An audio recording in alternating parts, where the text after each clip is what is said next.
I tripled the share price and made significant returns for shareholders, where I was involved in raising equity. And when I was director and chief executive of property companies, I built thousands of homes, employing thousands of tradespeople, attracting hundreds of millions of pounds of investment into our economy and making significant returns for shareholders. Not a track record that I think our current Chancellor can talk of.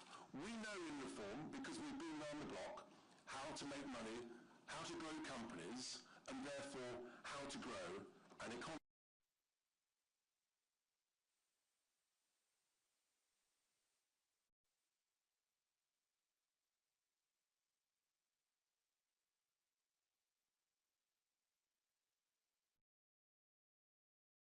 Now, they bring out the champagne if you get to 0.5%. We'll see what the GDP figures are tomorrow. But we are absolutely clear. You cannot grow an economy to those sort of growth rates that the likes of the US is currently enjoying if you have the highest taxes for over 70 years, the highest regulations, the greatest wasteful spending of taxpayers' money via the government. If you overlay that with mass, uncontrolled, low-skilled, less productive immigration. And then above all of that, you imposed a new umbrella in the last few years of net zero. And the truth is that after the blunder budget last October, all the important statistics are down.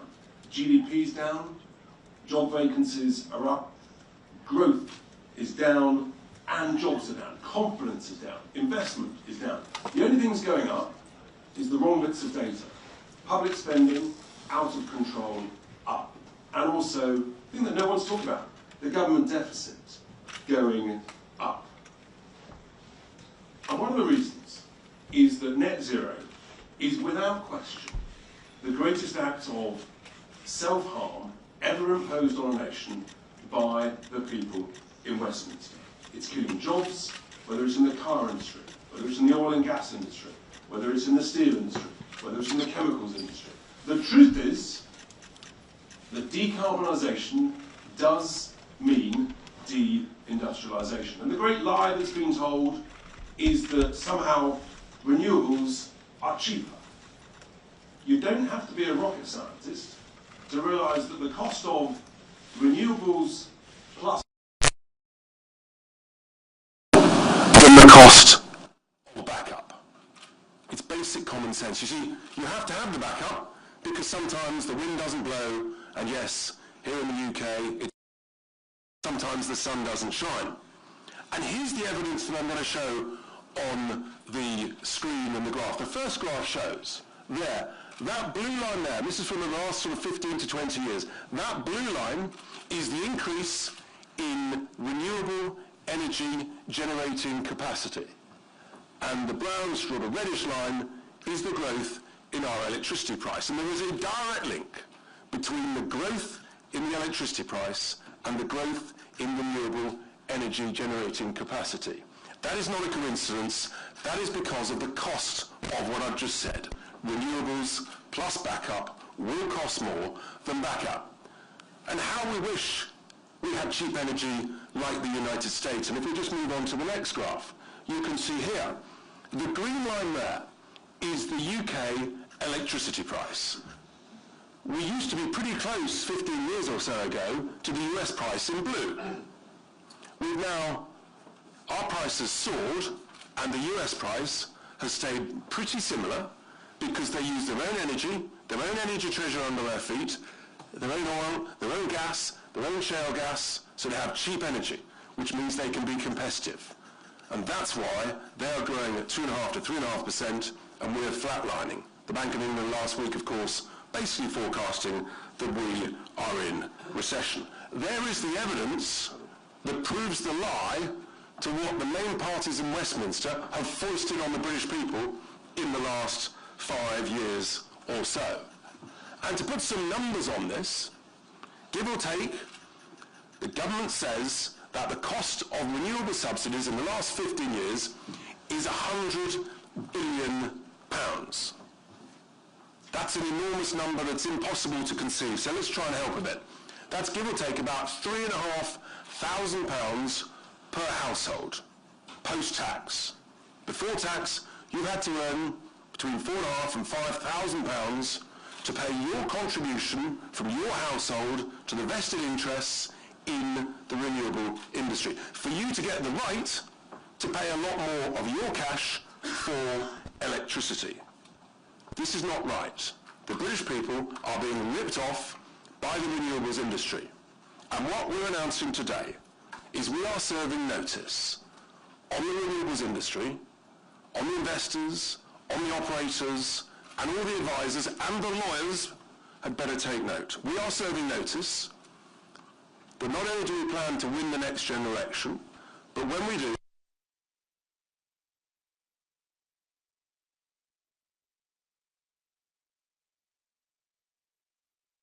the subsidies is about 10 billion a year, rising plus or minus with inflation. Over the next few years, with Ed Miliband's mad plans to increase much more renewables, that cost will go up.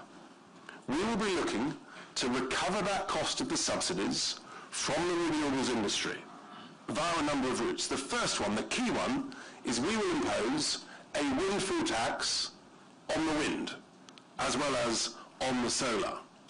And we will do that broadly to recover about the cost of the subsidies, primarily through probably a generation tax based on pounds per megawatt, as well as a special corporation tax rate.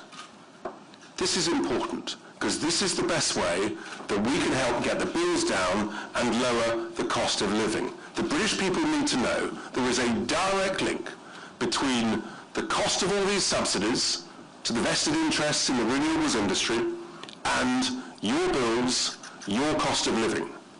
So we will impose a windfall tax, whether it's wind, whether it's solar, whether it's Drax Power Station, which is another massive con and rip-off. The second thing we'll do is relating to solar farms. Solar panels on the roofs of homes and industrial buildings can make sense.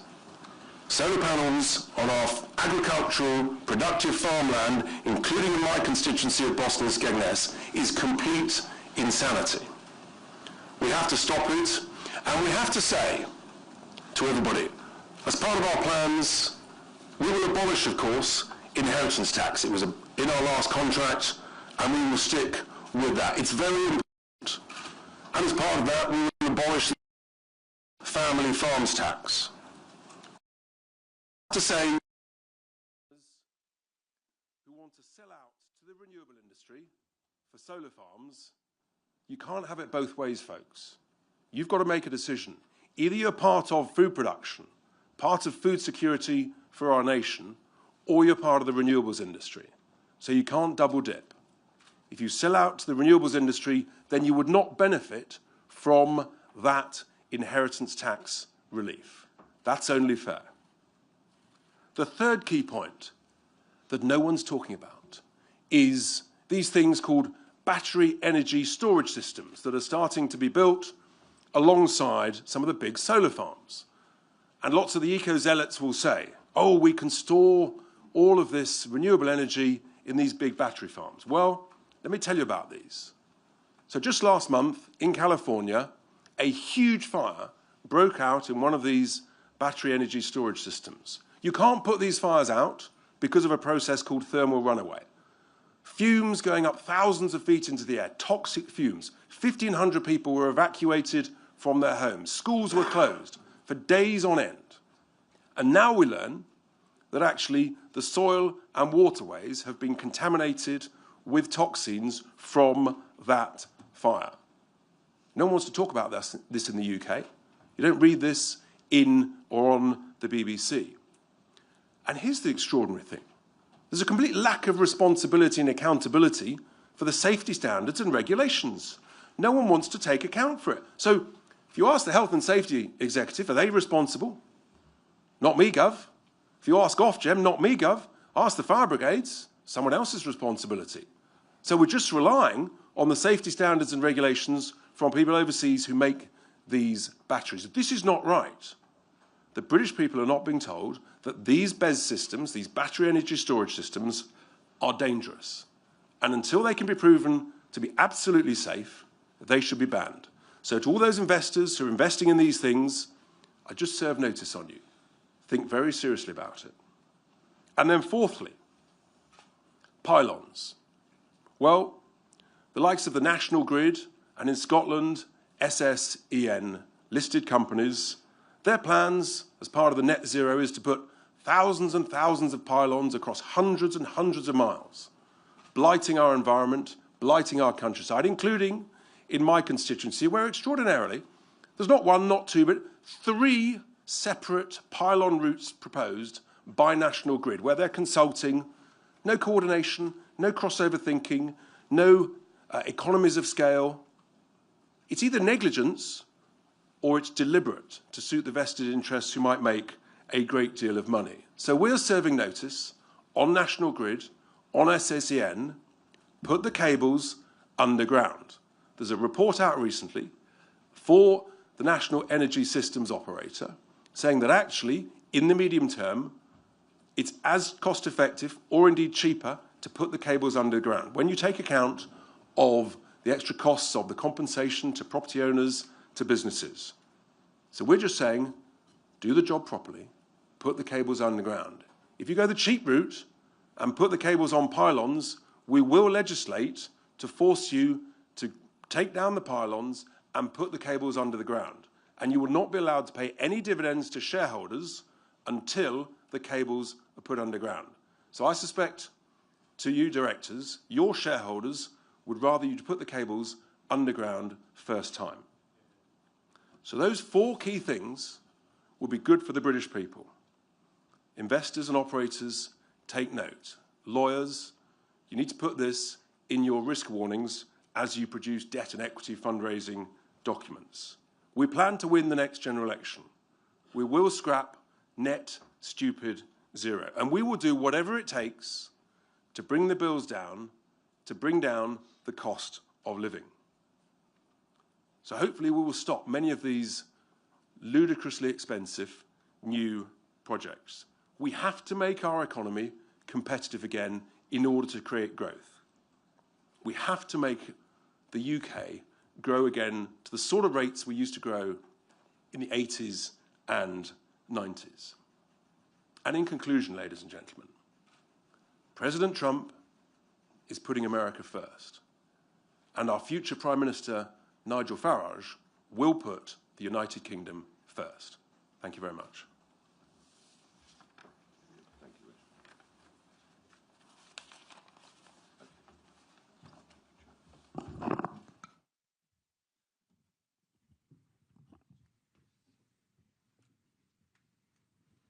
Richard, thank you very much. Okay, we will take questions. Please raise your hands. I will point to you and just tell us the name of the organisation that you are representing. First hand up is there. Thank you. Ryan Saby from The Sun. You talk about lowering bills. Now, is it that bills are going to come down per se, or they're just not going to go up by as much? Can you put an actual target on how much bills will come down? Labour Party, obviously £300 before the last election. What is your policy on that? So I've challenged the Secretary of State for Energy, Mr. Miliband, on this on numerous occasions. They've given up saying when the bills will come down because they won't. Under net zero, they will go up relentlessly. In April this year, the energy suppliers are currently forecasting a further increase from January of another 5%. That'll be 16% increase from July last year. Their bills are not coming down. But if we do what we say, if we recover, give or take, 10 billion a year, that's about £300 to £350 per household per year, post-tax. So that's what we've got to do, and that's the objective. And we're making it absolutely clear to people, we have to stop this rip-off. And Richard, it's fair to say, isn't it, that in December and January we have had an incredible amount of weather like this. Very, very light winds week after week, very, very grey skies, and just looking at the daily tracker, what, up to 60% some days is gas that we're importing, that we're burning? Huge increases, and we're totally reliant on importing electricity from overseas. Some days it's 15 to 18%, and of course, therefore, we're exposed to those markets. And what that's meaning is that the cost is going up, and that's why they're now forecasting in April that increase. It could be even higher, when of course it should be going down. You're heading towards the summer, when traditionally bills and demand reduce. It's the opposite. Yeah, and as for the £300 promise made, forget it. The 171 auctions that were successful, so-called, and the strike prices that were set up for the next 10 years were truly extraordinary, weren't they? Truly extraordinary. And we get conned because they announced the prices in 2012 money. Well, why don't you talk about today's money, or the cost when actually these wind farms and solar farms are actually built? And there you look at the cost, and it's 60, 70, 80% higher. We're being badly misled, and it's got to stop. Yeah, absolutely. We've got a hand up there. Thank you very much. David Lynch from the Press Association. Just on your platform here, it's been about energy and net zero. Do you believe in climate change? That's irrelevant, because what we're doing is making no difference whatsoever. Not only do we produce less than 1% of global CO2, but the deindustrialisation of Britain, look at the steel plants, look at Redcar, look at South Wales. The announcements come immediately that that production is moving to India, and then the steel that we need is re-imported back. All we are doing is deindustrialising Britain. We are exporting CO2 production. We are making no difference to global CO2 output of any kind at all. Do I believe in climate change? Yes, absolutely. It's happening all the time. It always has been. It always will be. Are our seas warmer now than they were 20 years ago? Yes, they are. How much of that is man? I have no idea. Do I want to live in a cleaner, greener, better world? I've been an environmentalist all my life. I just slightly worry that obsessing about CO2 has made us forget about many other things that have been going wrong in our world. Okay, we got over this side, chaps. Thank you, Ali Fortescue from Sky. Do you think you're definitely not at odds with the public on this? I think the most recent YouGov poll suggests that most people back net zero. And can I also ask about the US Defense Secretary's comments saying Ukraine won't return to pre-2014, saying that returning to pre-2014 borders is unrealistic? Is that something you agree with? I don't know how the negotiation's going to go. I know that we've taken a big lead on this. I think as a result of Brexit, our foreign policy has been much more robust than it would have been without Brexit. I think that refers to, the AUKUS deal, I think it's an example. I think Johnson's stance on Ukraine is another very good example. What surprises me is that we've never even wanted to talk about peace, just endless, endless war. And if it is true that there have been 1 million battle casualties so far in this war, and that effectively it's stalemated, albeit with a slight advantage going to Russia, then what's wrong with the peace negotiation? Where those borders settle, I don't know. Crimea, of course, is going to be the difficult one. I'm not going to prejudge any of this, but thank God we've got an American president who is seeking peace, not war. If I just pick up on the first point about the YouGov polls on net zero, ask the right question. Yeah. If you say to people, do you care about the environment in the British countryside? Of course the answer is yes. We all do, as Nigel's just touched on. If you say to people, are you happy to pay an extra £300, £400, £500, £600 per year per bill for net zero, when it'll make no difference to global CO2 emissions, then the answer very quickly changes. And you have to ask yourself one thing. If we were at odds with the British people on this, why are we leading in the national polls? Well, yeah, and also, politics isn't just about followership. I know we're used ever since David Cameron's days to, what does the focus group say? Oh, let's say that then, because it's popular. Actually, politics is about making arguments and convincing people. And I can assure you, Richard and I, 5 or 6 years ago, were arguing about net zero policy. And I tell you what, on those polls at the time, very few people thought we were right. A lot more people do now. So a lot of politics is about having opinions that you form based on facts, based on passions that you have, and then encouraging the public to go with your point of view. And we are not frightened of any of the tough issues. And if we have to stand up sometimes for minority opinions, we will do so. Thank you, Harry Farley from BBC News. So, talk to those voters who are concerned about climate change. Do you think that their fears are overblown, and they look at these policies and worry about the impacts that they would have on climate change. Do you think those concerns are, have been exaggerated? And if I may, a second one on, you called for a British version of Doge. Who do you think should lead that? Okay. Reindustrialising Britain, producing the gas we're going to be using to 2050, producing the oil we're going to be using to 2050, and everybody accepts that, producing the steel that we're going to be needing until there's an alternative for many decades to come, producing the aluminium that we need, producing the chemicals that we need, refining, glass making. I mean, we have literally de-industrialized Britain. It's happening at an ever more rapid rate because of our insane electricity prices. And I think that graph that Richard had up a moment ago summed it up. The more Theresa May and Boris Johnson and Ed Miliband have gone down this sort of almost with religious fervour net zero route, the more expensive our electricity has become. And I would say to your viewers who are worried about the climate and worried about what may happen in the decades to come, what we are doing makes no difference at all. If we actually brought back and we were honest about the CO2 production in all the goods that we used, we'd realise actually we're doing nothing. And the truth of it is that China is still going to build another 60 to 80 new coal-fired power stations this year. Big countries like Indonesia, Malaysia. In fact, Modi got re-elected boasting that this year their coal production had gone through 1 billion tonnes. And mankind this year will burn 8 billion tonnes of coal. It's such a big number, it's almost hard. Lee's a former coal miner nodding away over there. By the way, we're not advocating reopening the pits, I promise you. Although the anthracite one up in Cumbria might be useful. So the truth of it is that global CO2 productions are going through the roof, and what we're doing, and we'd love to see them reduce, but we are literally, this is like unilateralism. We're boasting about how well we're doing, we're making our people poorer, we're losing well-paid jobs. It makes no sense.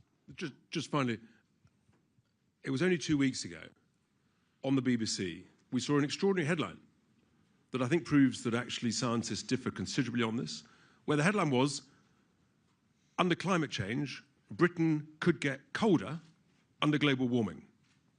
What on earth does that mean? Yeah, and Blue Peter told me that we'd be going into a new ice age, so there we are. Harry. Harry Horton, ITV News.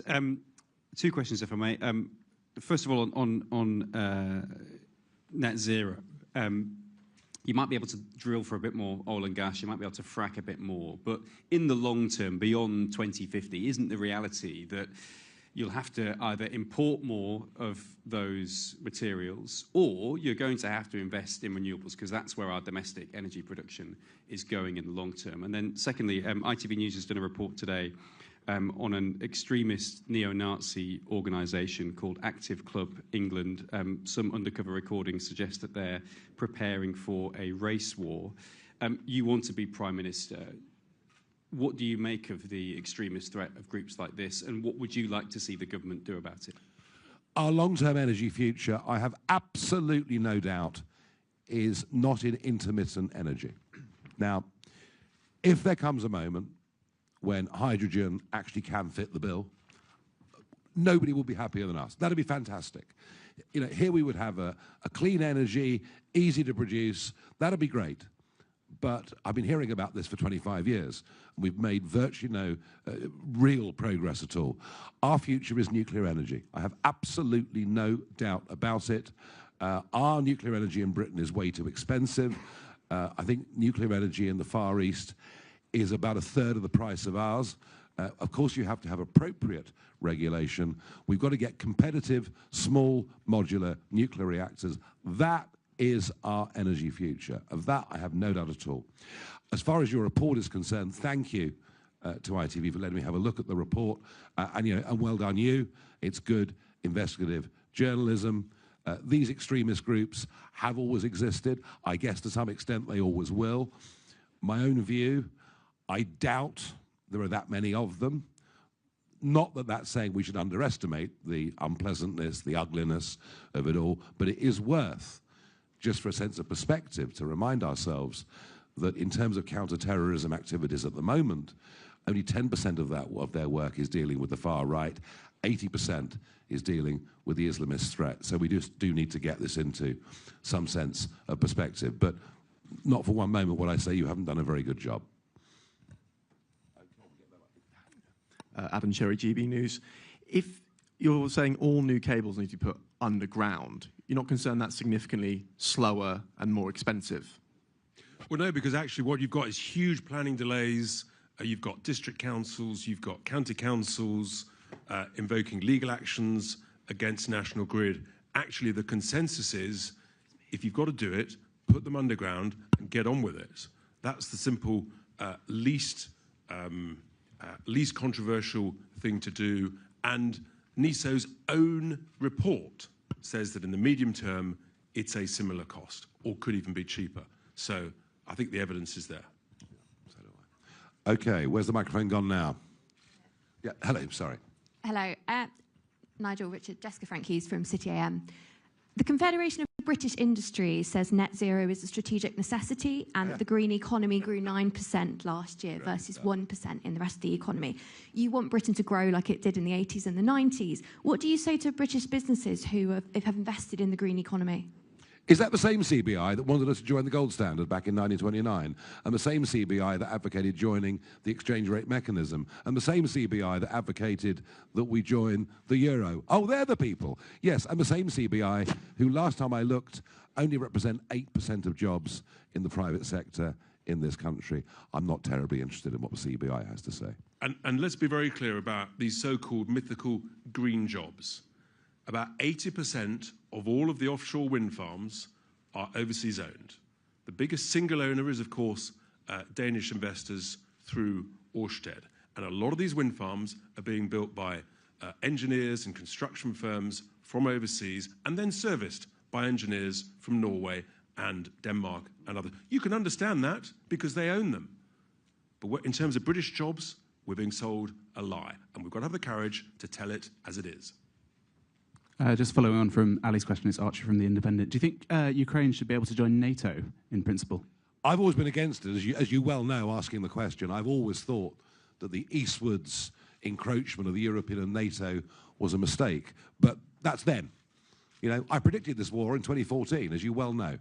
I stood up in the Parliament and said, there will be a war in Ukraine. I was the only British political figure to get this right.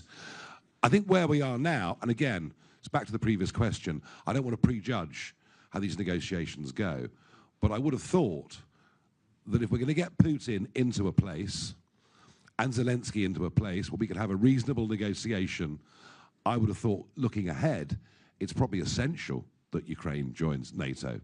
That's going to need to be part of this negotiation. It's a guess, but that's where I see this going, yeah. Sorry?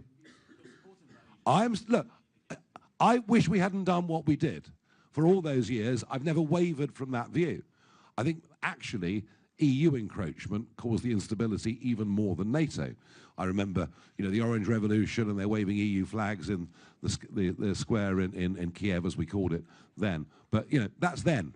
We are where we are now. Am I supportive of a settlement that ends the war and ends any further encroachment into territories by Vladimir Putin? Absolutely.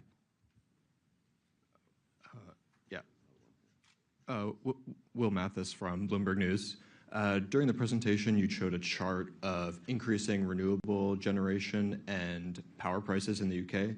Why did you choose not to include the price of natural gas in that chart, which has been the primary driver of power prices? Really? And what can so why is the price so low in America? Because they extract their own gas and they use their own gas. It's as simple as that. Which was the second graph, as you know. Texas, for example, produces just as much of its electricity from wind as the UK, but they do have much lower natural gas prices. So, which proves the lie that we're told that there's only one international gas price, okay? So there's not. And we've got the courage to tell it as it is and to stop this misinformation permeating from Westminster across the United Kingdom. But yeah, so what will you do to bring down the price of gas in the UK? Very simple. We should be extracting our own energy treasure from under our feet. Oil, gas, shale gas. This is owned by the British taxpayer. Rather than leave it there, any nation, any sensible developed nation that's got energy treasure under its feet is extracting it. and we should do the same. It's grossly negligent to leave that asset in the ground when we own it, and we could have cheaper bills, higher growth, more jobs. Okay, we're going to do one more because we really are moving on. Where's the... Hi, Nigel. Yes. Mikey Smith from the Mirror. One of your MPs, Rupert Lowe, who I think is the only one who's not here, yesterday in an interview said of Tommy Robinson, I don't know what he's done, I don't know why he's in prison, and also said that he deserves to be given the credit for the things he's done right. Do you agree? Well, everybody deserves to be given the credit for the things they've done right. Was Robinson right to talk about grooming gangs? Of course he was. Should he be in solitary confinement? Of course he should not. Should he be in prison? Well, as far as I understand it, contempt of court is one of those things that you go to prison for. So I think this is the third time he's been in prison for contempt of court. So different people take different views, but I'm very clear where I stand on it, as you well know. Right, okay, we'll do other questions afterwards, one-on-one. Thank you very much indeed, everybody.